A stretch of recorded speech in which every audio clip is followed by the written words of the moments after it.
Tapi kenapa sih sebenarnya kita harus investasi di saham? Jadi ini adalah screenshotan dari indeks harga saham gabungan kita. Apa itu yang namanya IHSG atau indeks harga saham gabungan? Ini jadi kalau semua saham yang listed di Bursa Efek 700-an lebih itu digabungin jadi satu indeks, ada yang turun, ada yang naik, semuanya jadi indeks ini ya. Jadi ini adalah basket dari semua saham yang ada di Indonesia. Nah, kita lihat kenapa saham itu merupakan investasi yang sangat amat menarik.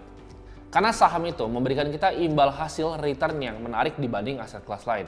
Memang betul, saham itu volatil, bisa naik dan juga bisa turun. Tapi dalam jangka waktu yang panjang, saham akan menghasilkan return yang paling tinggi.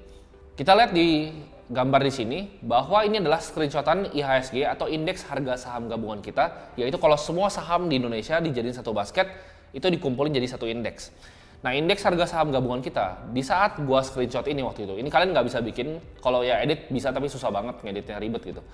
Ini adalah screenshotan langsung dari Google di saat indeks kita masih 4.999 atau 5.000. Kalau kalian cek sekarang, IHSG, kalian ketika di Google, itu udah sekitar 7.000-an lebih. Jadi indeksnya aja udah naik 2.000 poin. Ini adalah pertumbuhan yang cepat dalam waktu kurang dari 3 tahun.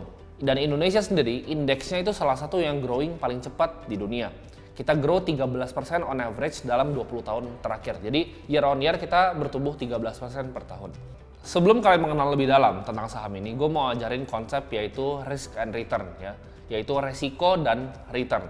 Karena semua investasi itu selalu go hand in hand, resiko dan juga return. Di sini kita lihat ada beberapa macam aset kelas. Yang pertama adalah cash, ada juga misalnya money market, RDPU, ada juga misalnya kita lihat ada obligasi ya, ada mungkin properti, ada saham, ada juga mungkin private equity dan venture capital yang resikonya lebih tinggi.